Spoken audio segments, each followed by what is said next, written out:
Good evening, everyone. Good evening. Party Talk Tuesday, and the main man, Paul Rimmer's here with me again. I hope everyone can hear me sound. I've got a new microphone, you see, it's high up because I'm a tall lad, so I'm not leaning down like I did before. So it's tall up and it's sort of like looking directly on it. Give me that, Paul, make me shoulders straight all the time and that. But looks good to me, John. Looks very good. Right, I'm just getting the video up on a couple of the platforms. YouTube's going all right. Nobody on yet. Come on, guys. Come on. I should also be on Facebook. Yeah, that's up.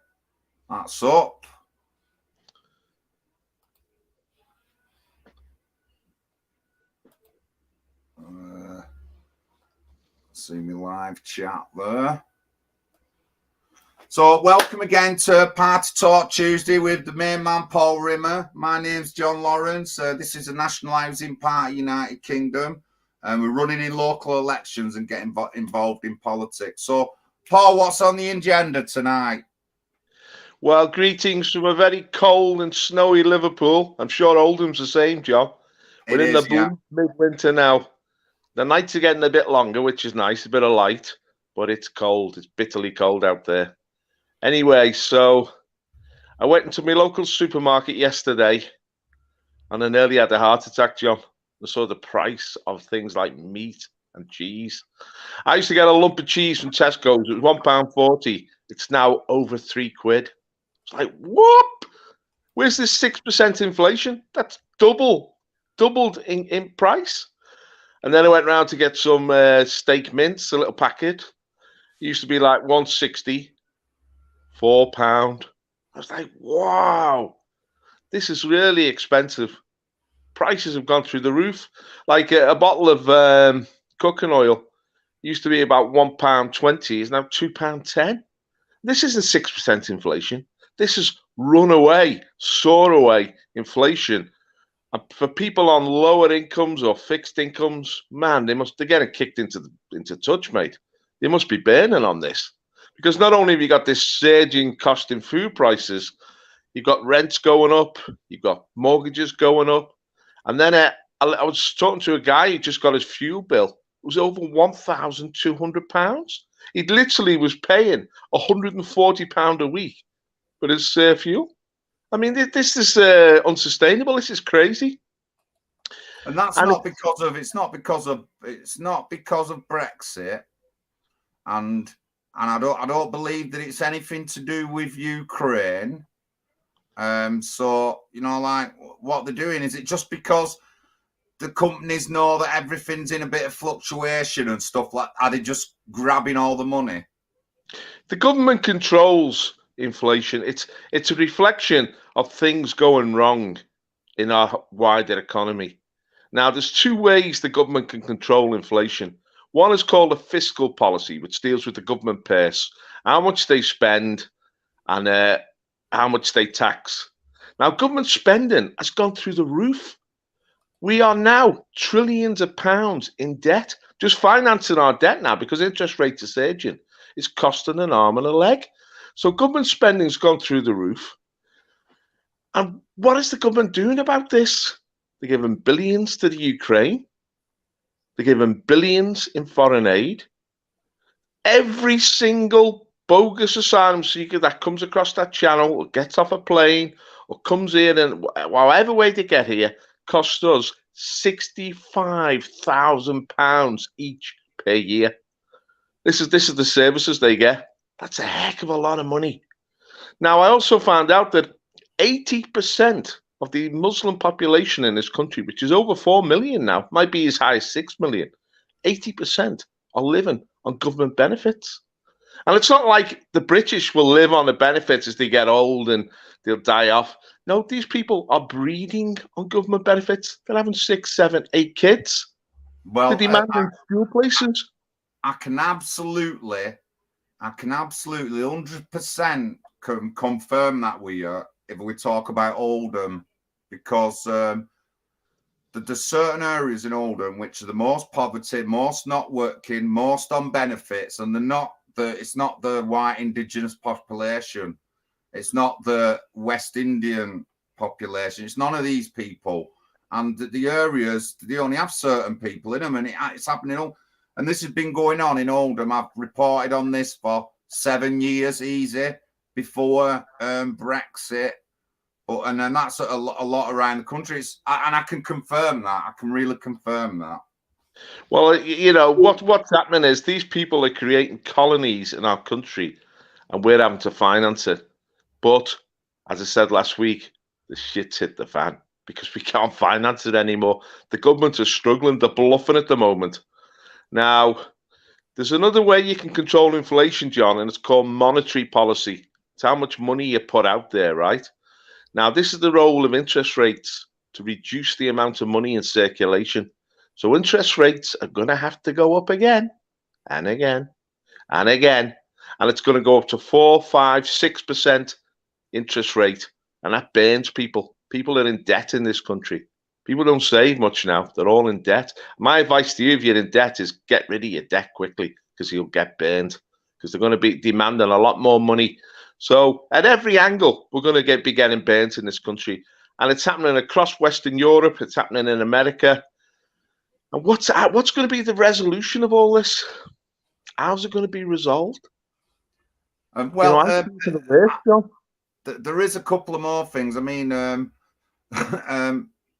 I've watched a video about an egg, a guy who sells eggs, the farmer, and the supermarket won't pay him any extra, even though they're charging more, and they won't pay him any extra, just paying him the basic rate. So he's not selling them. You know what I mean? So it looks like there is no eggs in the supermarket shelves, and that's what's happening right now, Paul. That's what's happening right now. Even though we have the policy and we talk about inflation and all that, but shouldn't some responsibility be put on the shoulders of these big conglomerate companies? Well, there are supply side problems. I mean, that's all come from this scamdemic, which threw everything out of kilter and has really disturbed everything. And it's proven very hard to get things back in order again.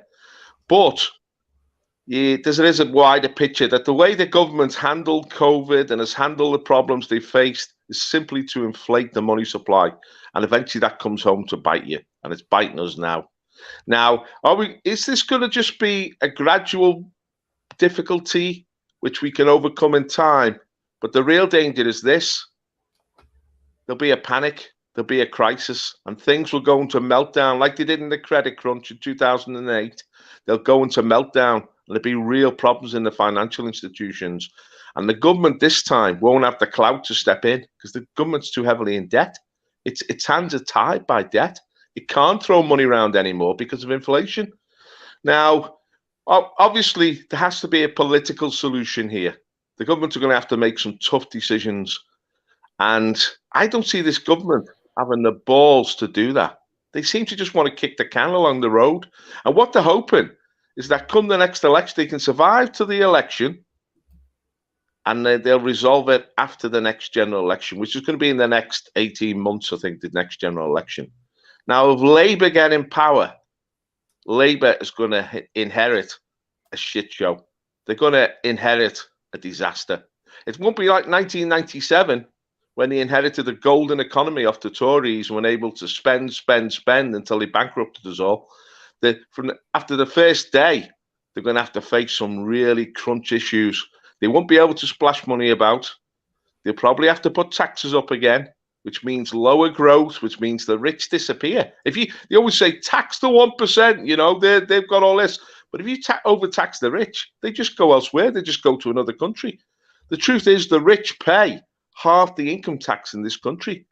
And if we scare off the rich, we'll be in an even more difficult situation. That's not an easy solution. So what is Labour going to do? They're going to have to cut public spending.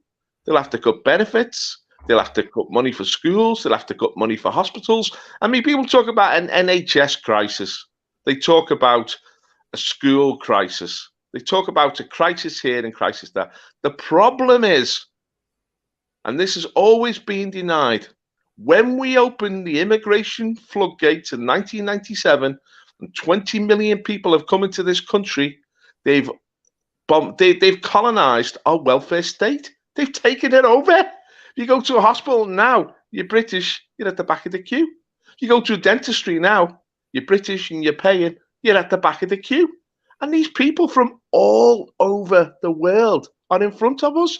It's absolutely insane. Our welfare state, it's free at the point of use. And man, these people know it because they're using it. They're milking it to the hilt, and they've never put a penny into the system. And this is coming home to roost, John. You can't do that. You can't behave in such a reckless manner and think there'll be no consequences. The consequences are about to come. And I tell you what, if it's a Labour government trying to deal with real difficulties, we're going to have a disaster on our hands. Well, I've just seen someone in the chat said we need to get rid of the two-party system. Now, you're not going to believe this, but Labour, I think, in the next couple of years are going to support proportional representation.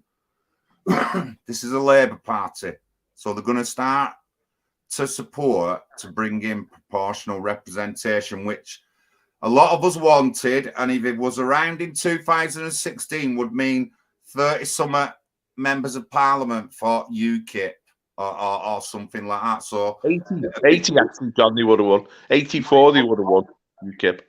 84. 84. So 84 they would have won if they would have got proportional representation, which would have been fantastic. And I think a lot of the problems we have now would not be going if they had that much representation in the Houses of Parliament. But anyway, so that's up and coming. Yeah, I agree with what you're saying there about PR, because you see with this Andrew Bridgen, who got kicked out of Parliament last week because he stood against the vax and he exposed the vax, the whole scandal of people dying left, right and centre, miscarriages, old people dropping because of this vax, and it's been just brushed under the carpet. He's been trying to expose it. He's been kicked out of the House of Commons because there's not a single MP who'll speak for the British people in the Parliament. I mean, remember Lord Pearson in the House of Lords? He used to speak for us. He was driven out. Anyone who speaks for us is driven out, but it's a mafia that runs this country. And they're not interested in the people. They're not interested in the voters. I mean, I talk about Labour winning the next election. It's a uni party now. Lib, lab, con, trick. There's no choice for the British people. Whatever we vote, the same people are going to get in the deep state. We need a new voice. We need a populist voice, like in America, where Donald Trump stirred it up, you know. We need to stir it up. And this is the NHPUK. It's the only hope of this country, John, because we're the only people who speak in truth. The only people with the balls to say what is actually happening in this country. The rest of them are cowards and are useless. We're standing in elections and people are joining this party now. They're joining it right across the country, and they recognise that we're all over the social media, John. We've got 20,000 followers on Twitter. We've got a booming YouTube channel. We're being asked to do interviews on various shows. I mean, we're only 7 months old, but we're rocking already, John, and people are coming on board. And younger people are joining, John. Yeah. And with a lot of energy and a lot of ideas. And we could be like remember the BNP, they come from nowhere in 2002. We could do that. Once the people can see that we've got a structure, we're a legitimate party, we're well run. Once they come on board, John, we could really go places. Good evening, Arlene. Good evening. Thank you for sharing, love. Thank you. Yeah, of course we can. I just want to carry on about political parties. Now, when we went to the Labour conference the other day, the Labour membership went from 300,000 people when Jeremy Corbyn were on, and it's 100,000 now, or less than 100,000 members. So even though they look really big, they haven't got a lot of normal working class support. You know, like direct supporters, people being members, you know what I mean? And that's a big drop from the Jeremy Corbyn days to like now. a couple of 100,000. But I mean, as well, politics, they have shows on the media and all that, and they won't tell you what's happening in the background. And what they don't tell you is the percentage of independents and independent political parties like ours taking seats in elections. You don't see this in any of the big elections. They just show you the top lot.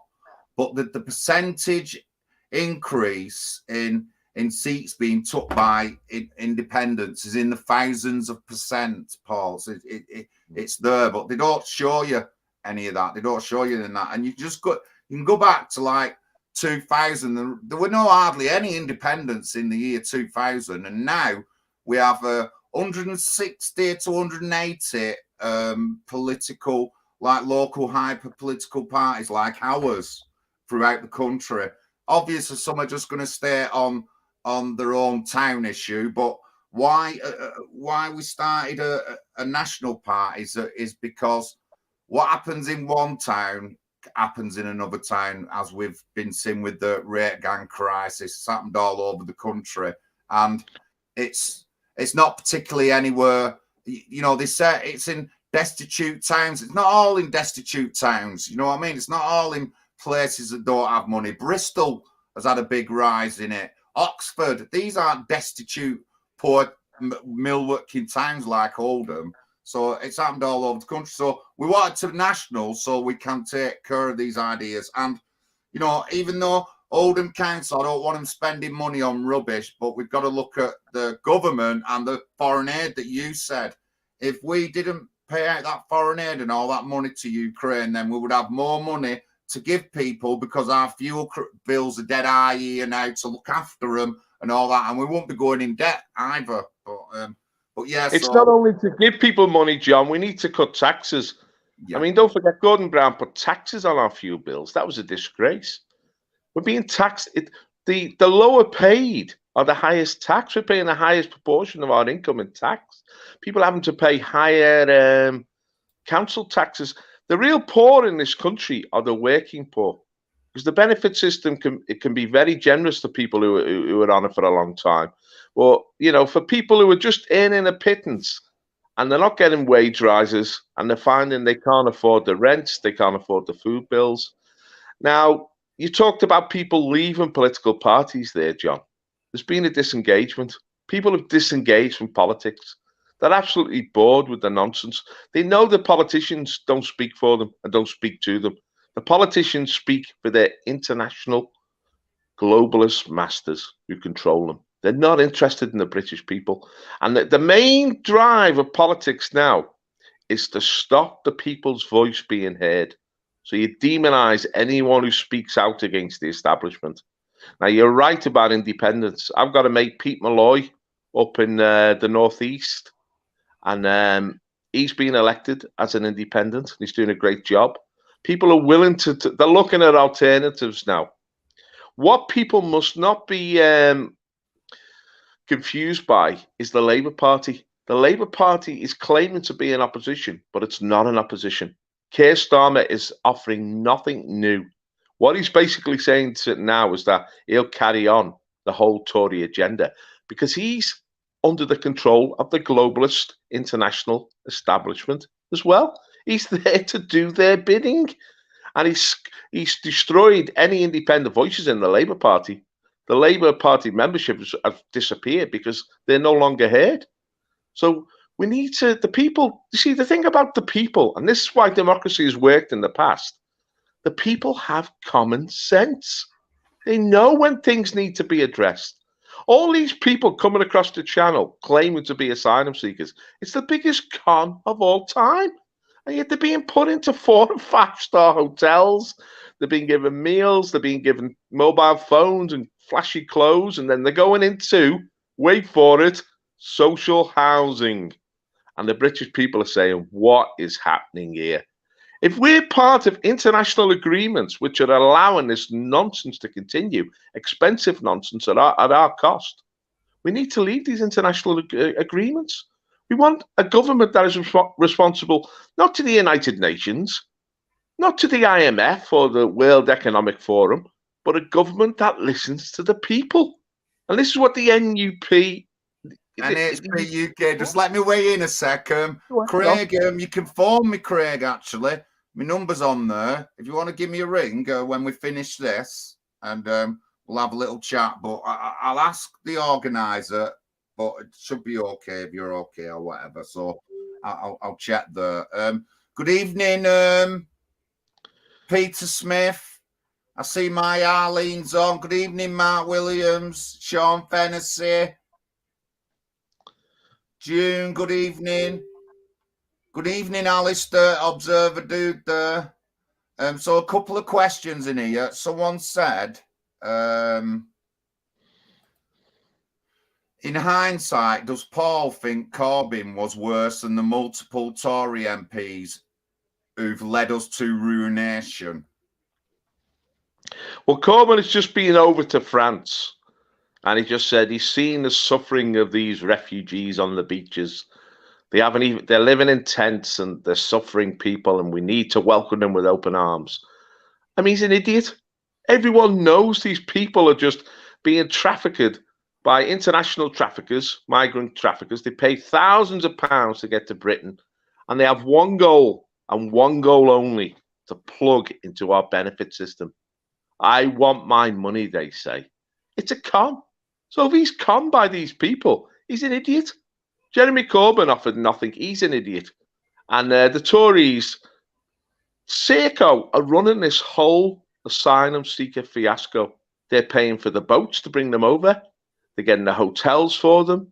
They're making them sure they get social housing. And then Serco they send their bill to the government, and they're all becoming billionaires, the people who run Serco. And we know that Prince William's involved, the royal family's involved, a lot of members of the elite involved. Serco was run by Rupert Soames. He's the grandson of Winston Churchill. He is a bona fide traitor. He's an EU fanatic who voted to remain and campaigned and financed the Remain. He's all in favour of all these international treaties, all these bogus asylum seekers, unlimited immigration, the destruction of Britain. I mean, if Winston Churchill could see him now, he'd be turning in his grave. This guy, Rupert Soames, who runs Serco, is an out-and-out traitor. Now, in Ireland, the people are rising up. They're sick of it. Oh, yeah, definitely in Ireland. Yeah. I want to go, Paul. I want to go before May. I want to go over. Well, I've been over to Ireland, and I've joined in some of their protests. I've been to Dublin, and I've been to Belfast. And I tell you, when the Irish get scared, they're hot-blooded people. You always say you'll never beat the Irish because they're absolute lunatics. Once you get scared, the Irish, they just won't take no for an answer. And they're really riled about what's going on. They're seeing that there's an increase in homelessness in Ireland. There's all sorts of problems there as there is here with inflation and with the cost of living crisis. And these people are getting all the social housing, these bogus refugees.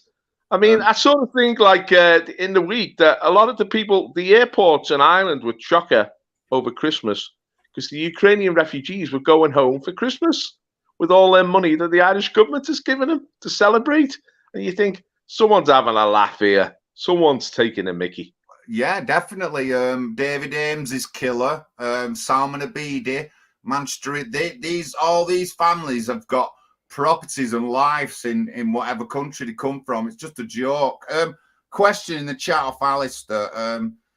Do you think the 1 million white girls being groomed is a good figure? No, it isn't. If anything, Alistair, I would say it's hundreds of thousands. But that figure of sexual exploitation on girls isn't just Pakistani grooming gangs, because there's loads of white people who sexually assault girls as well. And I think it's the overall account, the overall number. But certainly the grooming gangs in 20 years has been hundreds of thousands, certainly, I believe. I mean, what we have to recognise here, John, is the cultural factor. Oh, yeah, definitely. They allow child brides, and they think you can have sex with children once they're 12. It might even be younger, and so they're prone to prey on our kids. Yeah. And I know loads of instances in children's homes where Pakistani taxi drivers were harassing the kids for sex. and that the social workers and the police were keeping a distance. Yeah, I won't do nothing. Absolutely scandalous. Now, God knows what the real figure is, but let me tell you, under the last Labour government, these people were given a green light. Gordon Brown said to the police, don't get involved in this. They were given a green light to prey on our children and to carry out these sexual attacks. And they went on under Labour. Now, 13 years of hard Labour under Blair and Brown, these attacks went on and on and on, and the police stayed in the background. The police didn't do the duty. They didn't arrest any of these abusers, and they've accepted a form of paedophilia in our society, that Islam legitimizes paedophilia. They've accepted that. And that was a disgrace. And I give Tories credit for that, Theresa May, because when she was to be Home Secretary, she said, I'm going to stop this. These kids are being abused. And she did. She said to the police forces, get this stopped. And they stopped it. They slowed it down. It's still going on. I mean, I don't know if you've seen this video that's been doing the rounds from Belfast, where they caught a Muslim taxi driver who was attempting to rape a 14-year-old kid. They pinned him to the wall and they said, look, you don't do this in Ulster. And they really give them a set to, and they warn them what the consequences will be. They will not tolerate this mass abuse of kids in Ireland. And this is one of the reasons why there's an uprising, because people feel threatened. They feel threatened by these people. Yeah, the Irish have got a lot. They've still got a lot of what we've lost. If you say me, you know, the nationalism, togetherness, and all that lot. But I'm definitely going to go up to Ireland. Yeah, I get that. Yeah, definitely. I also think that the figure that we was talking about, Alistair, would include like things like beach home and stuff like that, and that's old child, you know, historic stuff. But no, it is a bad figure, and something needs to be done. And political correctness and fear of being called racist has been a big factor in it. It's been a big factor in Oldham, Paul. It's Oldham's well documented for political correctness. And no, if the police and the councils had dealt with this when it first came out, we wouldn't be in this situation now. But they haven't. Like you said, Gordon Brown gave it a go ahead. Before that, people wouldn't do it for whatever reason, and you know, and it's been bred into us now that if you do say anything against anyone of any other opposite culture, that's in your country, then you're a whatever person. You know what I mean? And we have to accept these people, but they don't integrate, Paul. It's a big thing, and they just don't integrate. But we are forced to accept them, and then if we don't accept them, then we get called politically correct names. It's wrong. It's wrong. Well, I take my hat off to two people over this exposing this abuse of our children, and it was a horrific abuse. I mean, kids have been killed. Kids were turned into heroin addicts. There was mass rape. There was all sorts of perverted sexual attacks, and it went on. And when kids turned to social workers and police for help, they were just stonewalled. It was absolutely disgraceful. And the media wouldn't address it. The politicians covered it up. The last Labour government, really, for me, it was a criminal administration. And I take my hat off to two people who stood up to these people. One was Maria Guest, who was in Rotherham. And Marlene Guest. Yeah, she was in Rotherham. Yeah, she brought all the evidence together, didn't she? She filed the evidence. She went round interviewing the girls. She collected the evidence on every case that was exposed, and she soon got to 1,500 girls in Rotherham alone. Rotherham's not really that big of a Muslim area. There's but it was still, the scale of abuse was horrific. And they couldn't deny her because she had the evidence, she had the interviews, she had the statistics, she had the witness statements, and she exposed it all. She got the cat out the bag. She was a BNP member, and she's a national hero here. Marlene Guest, the name was, yeah. And of course, there's another guy, Stephen Lennon, Tommy Robinson, who went to prison for fighting these people, but he rallied the people of this country to fight back against this. I mean, a lot of people criticise Tommy over this or that, but he's a brave man. He's a courageous man. And on that cause, he was absolutely sensational. I take my hat off. I mean, Marlene's time was before social media, and she did well, really well. We're going to be doing stuff, and I'll be talking about stuff that she did. I'm putting some videos up in like the future. But the initial figure for Rotherham was 1,400. That's what the initial figure was when the Jays report come out. But that figure now has officially gone up to over 1,500. Over 1,500. That's a official. But we do say the 1,400 in reference to Rotherham, but the figure is over 1,500. And I'm guessing that figure now is going to be even higher. We've got loads of videos and stuff and articles. We've got police meetings in Rotherham that have been videoed. And in one of the police meetings, Lord Ahmed turns around and says, "Stop blaming taxi drivers. It's not them. When that was the taxi drivers was an integral part of the grooming gangs in South Yorkshire." And he said that.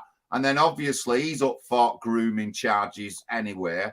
There's loads of council meetings where victims, relatives, sisters or mothers are up telling the council what's going on and stuff like that. You just got to look into it. But there is a lot of stuff on Rotherham. And I mean, if you want to learn about Rotherham, the best book to read is Easy Meat by Peter McLaughlin. That is the best book to read. It's a bit graphic, but it's the graphic that the mainstream media don't tell you. The mainstream media don't tell you how many times someone's had a gun put to their head, how many times they've had a cigarette burnt out on them. They might just say it happened once, but they don't tell you how many times. And these girls were repeatedly, daily basis, threatened with things and just treated, beaten, hit, whatever, on a daily basis. But you won't get this off the mainstream media, but you will get it off other books. So that's Peter McLaughlin's Easy Meat, a really good book to read. What I really resent about this whole thing, John, is that the whistleblowers, the people who tried to draw attention to what was going on, they were the people who were persecuted by the state and the politicians. That's why I say the last Labour administration was a criminal administration, because they wouldn't allow the truth to come out. The truth speakers were persecuted, and threatened, taken to prison or put in prison, and that wasn't just the politicians. The police were involved in that as well. Yeah, of course, yeah. We saw in this whole incident that the police just do the bidding of the politicians. It wasn't until Theresa May became Home Secretary that the police actually got the finger out and did something about this scandal. But under Labour, the police were told to back off and allow it to happen, and they went along with it, to their disgrace. I mean, I lost a lot of respect for the police through this whole thing, and I began to realise that the police don't stand up for what is right. The police are not on the side of justice. The police are doing themselves a favour. All they want to do is curry favour with the politicians. And they're a disgrace. And they need to look at themselves in the mirror. No police officer's being punished for what's gone on there. None. No, yeah, none. A whole host of them should have gone to prison for a long time for that neglect, for the way they abandoned the children of this nation. And I mean, there's some good police officers out there, but there's a lot of rotten apples in that barrel, John. Yeah, you know, I can't agree with you as much. I've got a clip here where I'm telling the Great Manchester Mayor to take political correctness out of Oldham child sexual exploitation scandal. And then I turn around to the police and tell them they're a national disgrace and they may as well be sex offenders. So this is the Chief Constable of Oldham and the Deputy Chief Constable Woods of Greater Manchester. And, you know, like, we have to say these things. People have been so frightened and intimidated. I'm not easily intimidated, me. I don't break the law. I'm not a criminal. I'm not a nasty person. I just want to help the country and my time in the country. But and I'm going to go to more of these things where I'm talking in plain to Andy Burnham. another one. In another MERS question time, a woman brought up the gender violence program that they've got against violence against women. And then Andy Burnham mentioned Sarah Everard, a white woman. Then I stood up next, and then I mentioned Sarah Hussein, a Muslim woman who were burnt outside her house. No one else would mention it. The mainstream media won't mention it. And, you know, they have to focus on mentioning like a white person when in reality, there's a lot of deaths by people who are non-white. No one says nothing, Paul. They're too scared to say through political correctness. The problem is, John, political correctness has really corrupted this nation. Corrupted. Yeah. We were honest people. The British were known for being honest and straightforward. Now people are scared to rock the politically correct boat. As you say, it's easy to pick on white people, but to pick on one of the ethnic minorities who's doing wrong, somehow the card of racism is raised and people go silent. They won't pursue it, even though they know something wrong has taken place. This is what I really appreciate about the National Housing Party, the UK, is that everyone I've met in it has been an honest, upfront, fearless, courageous truth speaker. And that's what this country desperately needs, John. Courageous truth speakers. Now, I've been arrested 3 times by the police, and 3 times I've turned the tables on them because it's been politically motivated persecution. And I'm a freeborn Englishman. I won't be suppressed, John. I have an inborn right from God to speak the truth. Like yourself, I'm not a criminally minded person. I only want justice, and I want truth to come out, and I want to do what is good. You know, it says in the Bible, blessed are those who are persecuted for righteousness' sake, not for doing the wrong thing, for doing the right thing. People in this country are being persecuted for doing the right thing. And that's the finger that has been pointed at the likes of Tommy Robinson, the likes of Marlene Guest. The other 3 fingers go back at the state and say, no, you're the guilty partner here. You're the criminal element in this society, and you've got to get your act together. And it's up to us, and this is what the National Housing Party of the UK is all about. It's up to us to hold these people to account and say, look, we will not tolerate this. And we've got to hold the media to account as well and say to the media, look, stop being the stooges of the government. We saw this during the pandemic. Anyone who exposed the corruption in the pandemic and the lies, I mean, we were told all the time that to follow the science. But the people who were saying this, they weren't scientists. They were psychologists who ran the government. And it was a psyop. All they were doing. I'm just weighing in. I'm just going to... Hello, Danny Byrne in the chat. The Lodger. Roch, good evening there, sir. Be smart. Sean, June Glover. Just checking everyone's here. Thank you, Jez Davis, a middle class. Yeah, they have become a bit deranged. I'll agree with that. The Lodger, White Knight. Good evening. Thank you, everyone. Me and Paul here. Go on, yeah. Paul, it's, I don't know what to say. John. The psychop, right? That psychop. Someone's just mentioned the middle class there. The middle classes that work for the state. I'm talking about the liberal middle classes, the school teachers, the doctors, the people who working in the health system and in legal, barristers and journalists. They've all swallowed this pill of political correctness now. They're not interested in the truth anymore now. They just want to say the right thing, the acceptable thing by the establishment. And they're not interested in the truth. And it's people like us, working class people who've got really very little to lose, if the truth be known. We're the only ones now who actually are prepared to speak the truth. And this is why they resent us so much, and they don't want us to be represented in Parliament. I want to say to all the working people of this country, all the people who are not part of this liberal establishment, wake up, guys. Wake up, because they're not listening to your voice and they're not carrying out common sense. They're not working in your interest. In fact, there's a war being waged against you, not only to deprive you of a voice, but to deprive you of what is yours, the welfare state, and what is yours, the British nation. This is our land. We've allowed people to come here and settle amongst us as long as they mix in. But now we're being overwhelmed, John. We're being overwhelmed. This is an invasion. And like an island, the British people have to rise up and say, we've had enough of this. What I want to say is do not be disillusioned.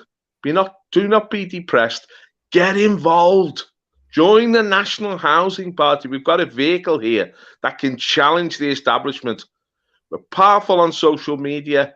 Twitter is now allowing us to speak the truth. Twitter is now a free speech platform, and we're really active on that. We're getting the message out, and we're going to challenge the establishment. We've seen parties rise before. I mean, the BNP got 1 million votes. UKIP got 4 or 5 million votes. These parties challenge the establishment, and that's what we're going to do. We're going to say to the establishment, it's time to put the British people first. It's time to stop this ridiculous foreign aid, giving billions to the likes of China and India and everywhere else in the world. It's time to stop financing this war in the former Soviet Union, which has got nothing to do with us. It's time to say to the Ukrainians and Russians, come to a compromise. Why are we sending billions of our pounds of our money over there to buy arms to kill people? It's absolutely madness. It is. Now, and we've got to say as well, all these bogus asylum seekers, which cost us £65,000 each per year. So if they're here for 10 years, it's when you're banging on £1 million, and they stay here for life, of course, because very, very few of them get deported. That's all got to stop. We've got to leave the UN Convention of 1951, which gives everyone the right to come here and milk our system, everyone the right to walk over our border and abuse our country. That's got to stop, John. Yeah. What all we're saying here is common sense. We don't want to. People say, "Oh, you're this, you're that." We just want to go back to the way Britain was before all this nonsense kicked off. We want to return to normality. That's all we are. Just normal, ordinary people with a voice. Come and join us, guys. The National Housing Party of the UK. Now, get this over social media, spread it on YouTube, spread it on Facebook, and let people hear the truth and know that there are truth speakers out there.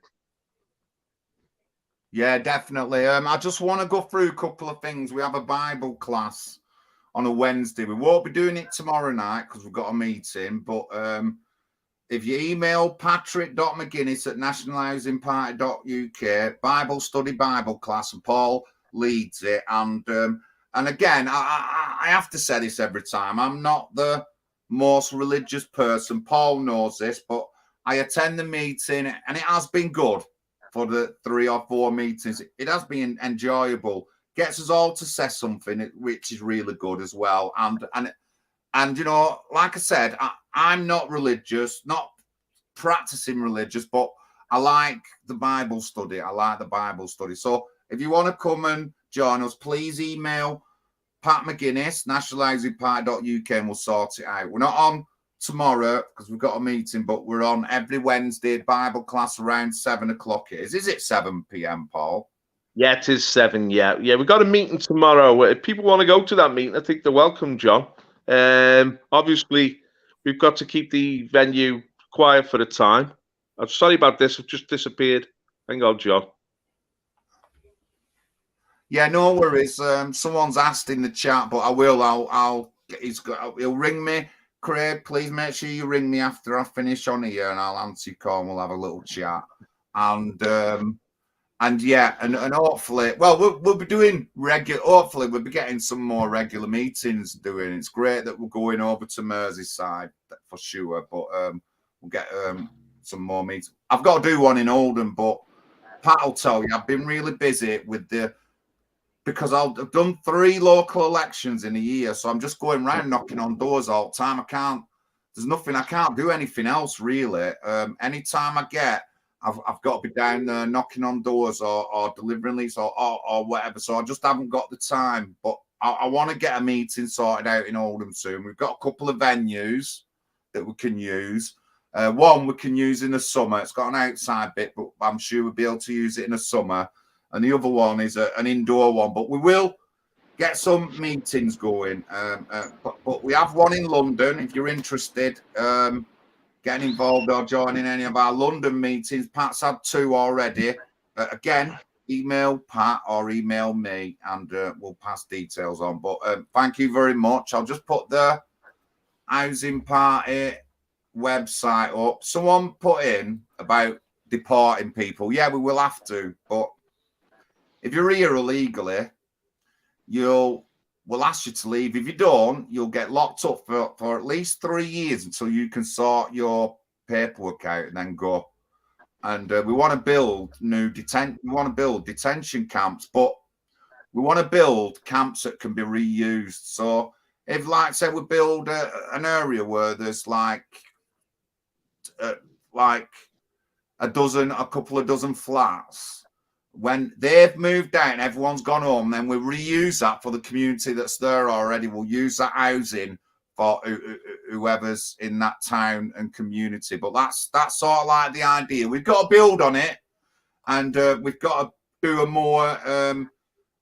more broader plan about it. But that's how we will be looking, because people would get locked up if we come out of the refugee convention. It would mean that we could treat people as criminals. People would stop coming over here, but we've got everyone here at the moment. We have to deal with them, and that's the kind of thing that we wanted to do. So we build properties, and then when they're empty, reuse them again for the local community, the town, or wherever we built these properties. But go on, carry on, Paul. Sorry about that. John, I'm just out. You'll have to put me back in. Is it okay? Is it okay? Yeah. Okay, I think I'm back in now, John. Yeah, you are. It was a bit sensitive. I think I've come in twice now, so you're getting a bit of an echo. Yeah, it's off now. I've took you off the other one. Yeah, excellent. Okay, yeah. So, look, these people who are invading our country are criminals. They're just after what they can get. They have no right to cross our borders. They have no natural right to come and settle here. That's got to end. Permanent settlement immigration has got to end in this country. We've taken far too many immigrants. We're still integrating the immigrants that came over in the 1950s and 60s. The idea that the whole world can come here and just milk us dry, it's absurd, and it's destroying the welfare state. We can't afford it anymore, and it's going to be our old. You see, I'm one of the baby boomers, John. I was born in 1962, right? Now, the baby boomers, and there's millions of us, we're now reaching pension age, so we're going to need the welfare state to look after us. But the welfare state has been emptied by mass immigration, because millions of people have come to this country and have never contributed a penny in their lives. I'm just going to weigh in again. Sorry. Gary, right. So Gary Burgin, there's an email up for him there, Craig, and that email is to the guy who runs a party. So that's who you need to email. You can phone me, but the email is in. I've put it up on the screen now. So anyone else, Alistair, if you're asking, I'm sure I can vouch for you. So I don't see no reason. But it is tomorrow, Alistair. So I'm not sure you'll be able to get there. It is tomorrow. But you'll have to email me, Alistair, or phone me up. But yeah, I know, Gary. I know Alistair well. Go on, sorry. People are welcome. Just get in touch with Gary and we'll verify who you are, and you can come along to the meeting. It'll be a good meeting tomorrow. Yeah, so I was talking about immigration and the impact it's had on this country, and the fact that the welfare state has been bled dry. And we've been able to sort of pretend that it hasn't, because there's been a level of prosperity in this country and there's been a level of surplus money. But as I said right at the start of this program, inflation has killed the golden goose. We're now up the creek without a paddle, and we're in dangerous waters. And this could all go very bad very quickly. But what we face at the moment is this cost of living crisis. People are being bled dry every time they go to shop. People are being bled dry when they want to rent an apartment. People are being bled dry who've got a mortgage. People are being bled dry who've got debts. It's not good, John. People are really going to suffer out there. And the next year, it's going to get worse and worse. And we need to turn this round, and we've got to become a country of common sense again. And all this nonsense has got to stop. All this waste of our money. Put the British people first. That's got to be the message of the National Housing Party. We have a problem with housing in this country. Young people can't get homes to start a family. But yet, we have housing for millions of immigrants. It's absolutely insane that these people are being put before the ordinary British people. And as I say, the government aren't listening to the working class of this country. The Labour Party does not represent the working class anymore. And if they get in power, they won't have the money bags to bribe everyone this time. They're going to have to take hard decisions. And you'll see when they have the choice, who are they going to finance? The British people or the immigrants? The British people or the liberal middle class? The British working class or their foreign bosses? They'll put the others first every time. And it will cause a lot of resentment in this country. There's going to be a lot of discontent over the next few years. And that's why the National Housing Party exists. Because we're going to be the spokesman for the ordinary people of this country. That discontent's already there, Paul. When I started knocking last year on the elections, I would say 80% of the doors were going on about all the money we're sending abroad. 80% of the doors, and this was grandmas, mothers with young children, and 80% of the doors said about all the money we send to other people, and a few people said about how come we hear about things that are nothing to do with us. This is what someone said to me, and there's protests. Any protest around the world, they protest in England, like we've got something to do with it. But yeah, honestly, it's and obviously our members of parliament, they must be working for someone else, because they're not working for normal people. If a member of parliament worked for the normal people, they'd be in parliament saying why we're giving all this money away. I do like one MP, Lee Anderson. Anderson.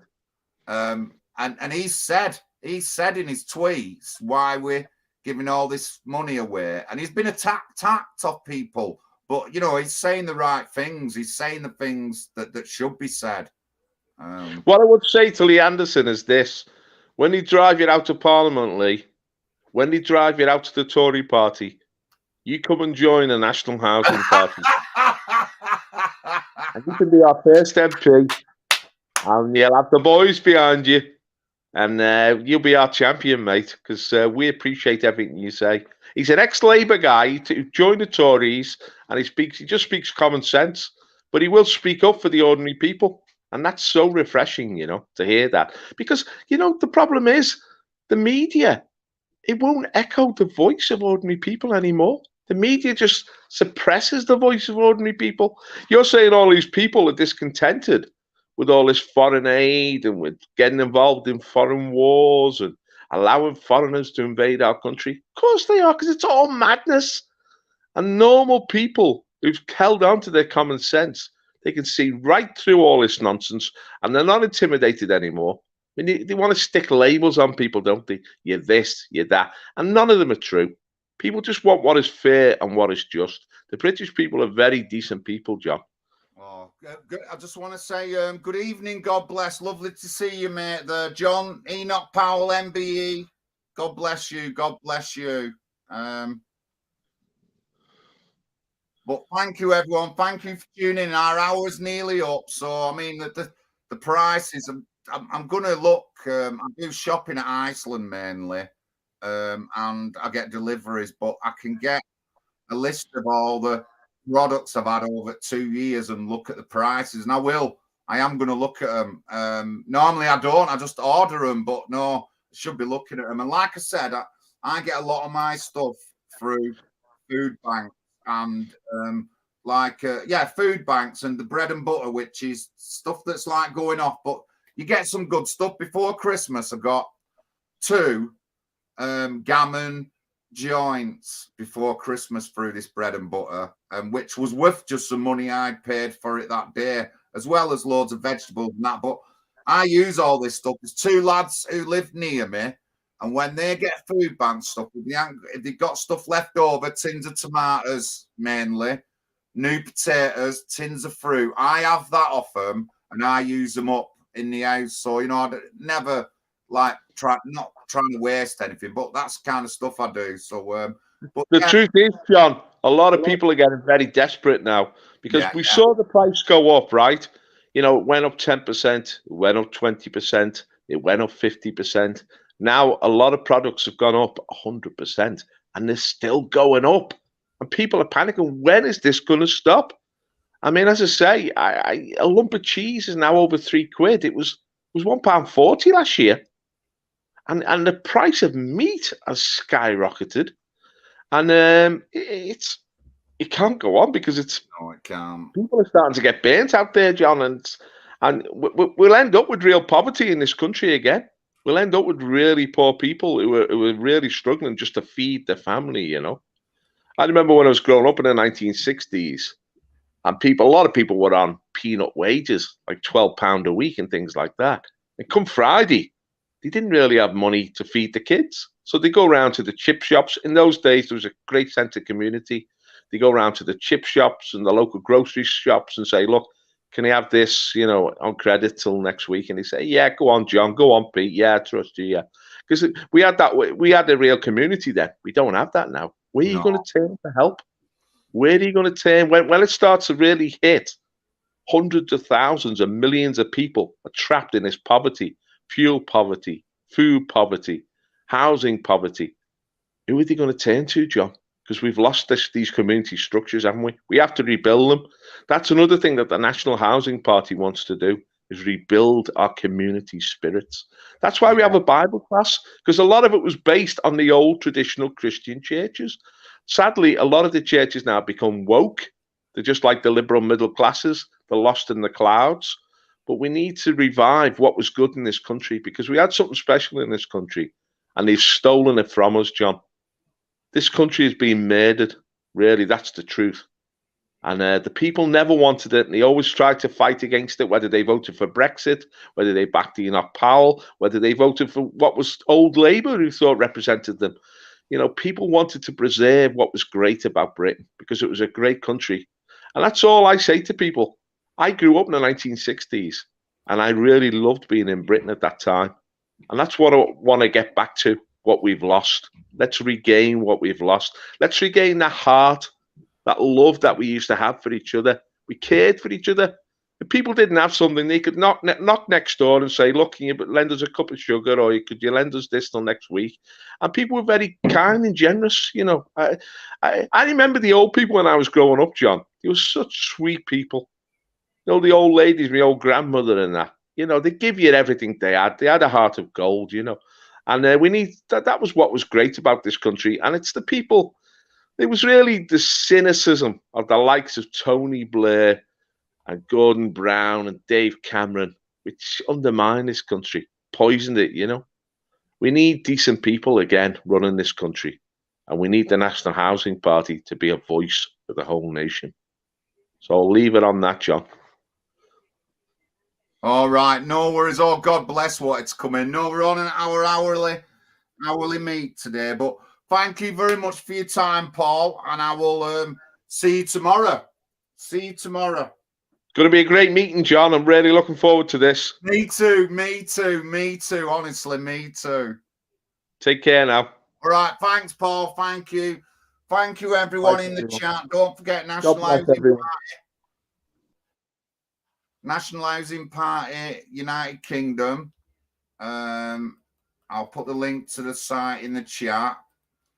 If you want to join our Bible study, you can do.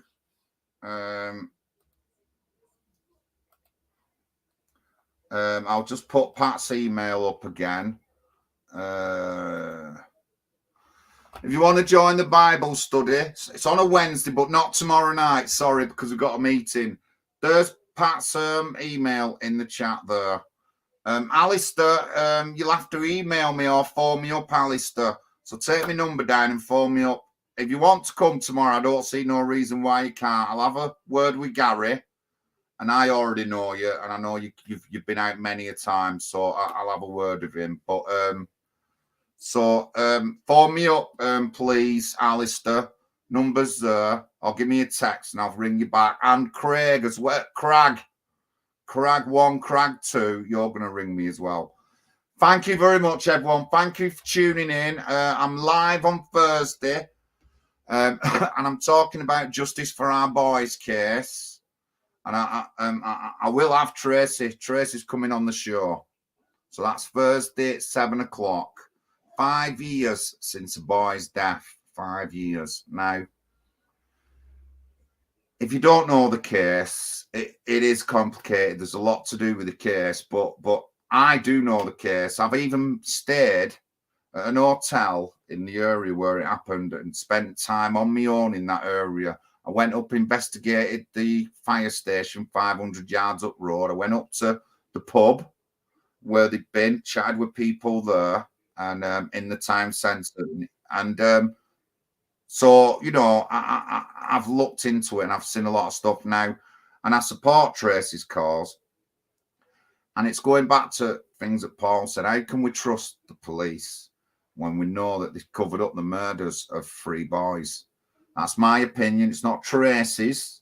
She might agree with it, but it's my opinion is the police knew what was going to happen and then they covered it up for whatever reason. And but we'll be talking about that Thursday, 7 p.m. live, only on this channel. And Tracy will be on, and probably other special guests.